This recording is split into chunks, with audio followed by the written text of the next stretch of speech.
This work of Rodney's is focused just on Mount Cook National Park, but in common with many other places in New Zealand, most of the popular trips in the park are well supported by a hut network, and most of those huts have toilet facilities, although there are 4 low use, say 50 bed nights a year, huts that don't.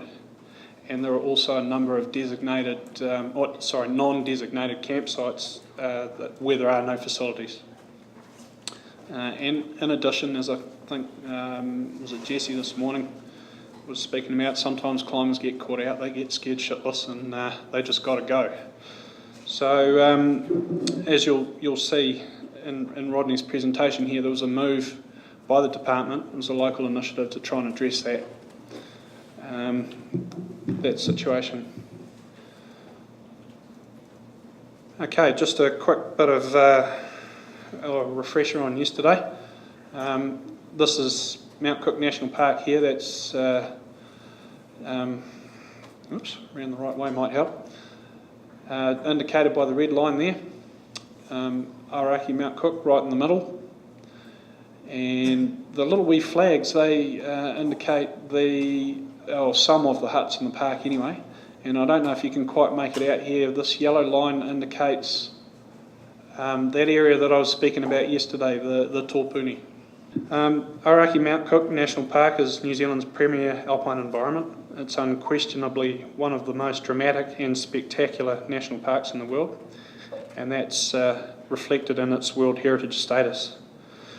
More than 1/3 of the park is covered in permanent snow and glacial ice, and out of the 27 mountains in New Zealand over 3,000 metres in height, 22 of them are in this national park.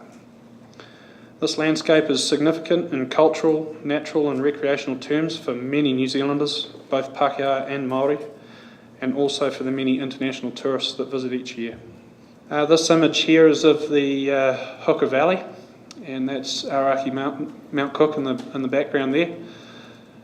There was a comment on the previous slide from the late Gottlieb Braun-Elvert, a well-respected guide in New Zealand, about some of the things he's observed in the park in his time there. And at the bottom of this slide here is another experience he had recently. There's a popular alpine hiking trip that sort of comes over the hill, over the Mount Cook range, just out of sight around the corner there, and there's no designated camping sites on that route. And Gottlieb's described there what he was observing. Just a photo of Rodney's there from the summit of Aoraki looking north, and you can see this area here. This is the Grand Plateau. There's plateau huts just down here, and this is all part of this Tōpuni area that I was referring to yesterday, where the meltwaters off of the summit flow down and out into the Tasman. Just a wee note about visitor numbers. I have to admit this was a little surprise to me. I left Mount Cook in 2003, and my understanding of bed nights was that it had been pretty static for quite a number of years, up and down a little bit depending on the conditions. But these figures here indicate quite a marked rise over that sort of 20-year period, near 20-year period. The department realises the issues with inappropriate waste disposal, and in 2004 they introduced the poo pot, which you may have seen I had up on the back wall there on the table. However, as Eric Vanderspeck, Park Ranger, outlines, buy-in for this initiative was initially poor, and in the summers of 2005, 2006 and 2006, 2007 Rodney set out to understand why. This picture highlights Rodney celebrating International Mountain Day in 2005 with his pot on the summit shoulder of Mount Cook. And the caption Rodney used on this pot for a media release was, "Real mountaineers recognise their place in the mountains." And as part of Rodney's master's degree, he also explored the notion of Aoraki Mount Cook National Park becoming a zero waste national park. So Rodney set out with a survey. He asked users, or what he terms knowledge experts, via in-depth questionnaires, utilising a mixture of quantitative and qualitative methods. The questionnaires were left in 10 alpine huts in the park over 2 seasons, which represented different user groups within the park. He also conducted extensive interviews with park managers, Ngāi Tahu members, mountain guides and mountaineers. The most important part of his questionnaire was that it enabled him to identify those climbers who objected to using the pots and to explore their realities. He followed up with interviews of those who objected to the pots in his questionnaires, and also the responses outlined suggestions of how they could be modified to seek better buy-in. He also carried out a baseline inspection of huts so that a monitoring program could be established that sets out limits for acceptable change standards for which to monitor and assess inappropriate waste disposal at huts and bivvies in the park. Some quick demographics from his survey. He got a response of 138, including the interviews.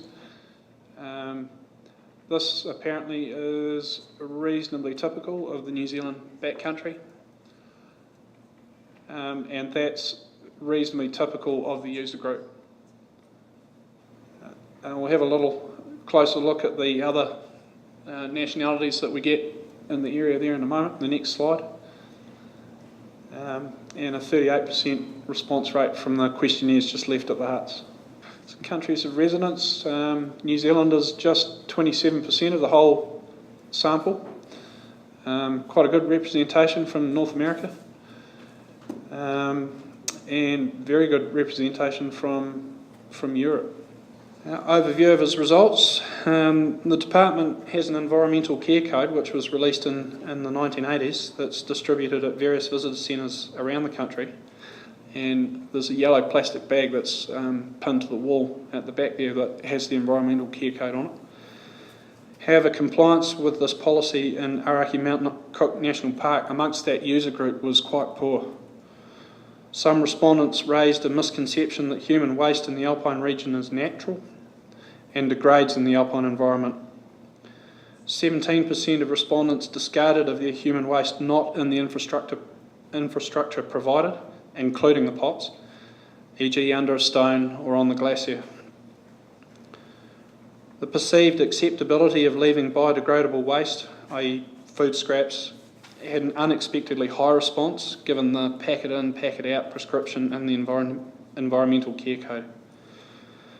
There was an unexpectedly high response in support of the concept of poo pots, and for park managers these results are interesting and provide the opportunity to supply users with the tools they need to minimise waste impacts.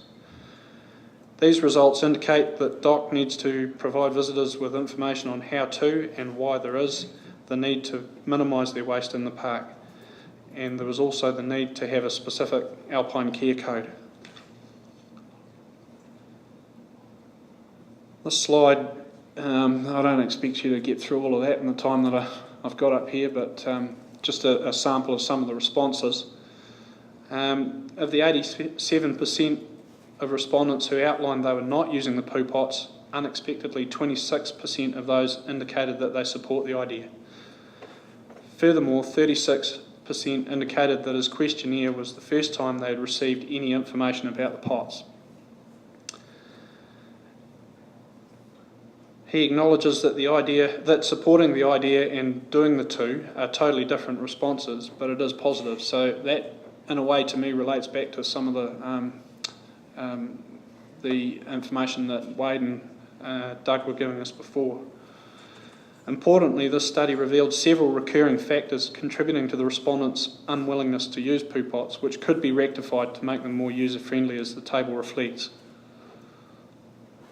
From a methodological point of view, this table also illustrates the benefits of employing qualitative research in protected natural areas.